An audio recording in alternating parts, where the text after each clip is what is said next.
Addictions ఏమున్నా కూడా చాలా మంది ఏమనుకుంటారంటే, నేను తాగుడికి బానిస, మానేసి ప్రభు దగ్గర రావాలి. నేను సిగరెట్కి బానిస, మానేసి ప్రభు దగ్గర రావాలి. ఆన్లైన్ బెట్టింగ్కి బానిస, మానేసి ప్రభు దగ్గర రావాలి అనేది ఎలా ఉంటుందంటే, ఇప్పుడు మన పరిమళక్క ఉంది కదా, పరిమళక్క ఏ డాక్టరు? Call doctor. పరిమళక్క నాకు తలనొప్పిగా ఉంది అని అన్న రోడ్డు మీద కలిస్తే, విలియమ్స్ ఇంటికి రా, ఇంటి దగ్గర నేను టెస్ట్ చేసి ఏమన్నా కళ్ళద్దాలు పడతాయేమో చూస్తాను అని అన్నది అనుకుందాం.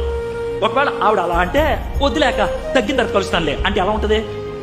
నీ మీద నమ్మకం లేదు, నువ్వు వేస్ట్ దానివి, నా అంతా నేను తగ్గించుకుంటానులే, తగ్గిన తర్వాత కలుస్తానులే అన్నట్లేగా.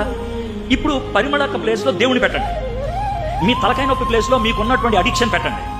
ఒకవేళ యేసు ప్రభు కలిసి, బాబు రా బాబు అని అంటే, వస్తాను కానీ ఎడిక్షన్ తగ్గిన తర్వాత వస్తానులే అంటే దేవుడు ఏమనుకుంటాడు? దేవుడి దగ్గరికి వెళ్ళాలంటే క్లీన్గా వెళ్ళాలని. డాక్టర్ దగ్గరికి ఎవడో క్లీన్గా వెళ్ళడం, దేవుడి దగ్గర కూడా ఎవడో క్లీన్గా వెళ్ళడం. గుర్తుపెట్టుకోండి, దేవుడి దగ్గరికి ఎప్పుడు ఎవడో క్లీన్గా వెళ్ళడం. ఒకవేళ నేను మురిగొంట్లో పడిపోయాను, మురిగొంట్లో వాళ్ళకి దెబ్బలు తగిలిని, ఎవడైనా సరే హాస్పిటల్ తీసుకెళ్తాడా, బాత్రూమ్ తీసుకెళ్ళి స్నానం చేపిస్తాడా? హాస్పిటల్కి మురికి బట్టలతో ఒక అబ్బాయిని తీసుకెళ్ళగలిగితే, మురికి హృదయంతో ఏసీ దగ్గరికి వెళ్తానికి ప్రాబ్లం ఏంటి? కాబట్టి ఫస్ట్ లెసన్ మీరు నేర్చుకోవాల్సింది ఏంటంటే, అడిక్షన్ మానేస్తే దేవుడి దగ్గరికి వెళ్ళొచ్చు అనుకోవద్దు, అడిక్షన్తోనే దేవుడి దగ్గరికి వెళ్ళండి.